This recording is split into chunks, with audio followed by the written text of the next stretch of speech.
हज़रत फ़ारूक आज़म रज़ी अल्लाह तआला अन्हु तशरीफ़ फरमा थे ना, तो कचहरी लगी हुई है, तो वज़ीर बैठे हुए हैं, तो एक नौकर को बाहर खड़ा कर दिया कि भाई अंदर कोई ना आए, चूँकि वज़रा आए हुए हैं बाहर के, मिस्र से, शाम से, ईरान से, इराक़ से, तो अंदर कोई ना आए।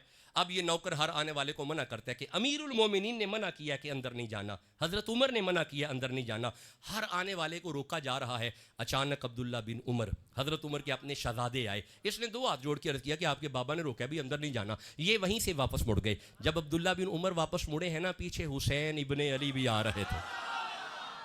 हज़रत हुसैन इब्ने अली ने सुन लिया कि अंदर नहीं जाना, आप पीछे से ही वापस मुड़ गए। जब हुसैन इब्ने अली मुड़े हैं ना, नौकर की नजर पड़ गई, रहा ना गया, जल्दी से अंदर चला गया, जाके अर्ज किया या अमीरुल मोमिनीन, आपका शहजादा आ रहा था, रोक दिया, मुड़ गया। पीछे हुसैन थे, वो भी मुड़ गए। मैंने पढ़ा है फारूक आजम ने उसी वक्त वजीर छोड़े, मशीर छोड़े, कॉन्फ्रेंस छोड़ी, मीटिंग छोड़ी, जूता भी नहीं पहना, बाजार में आके हुसैन का पल्लू पकड़ के फरमाते हैं, सोना तुसी किधर? फरमाया तुहाडा पुत्र मुड़े ते मैं भी मुड़ गया। फरमाया ना करो, ओ उमर दा पुत्र है, तुसी मुहम्मद दे पुत्र हो।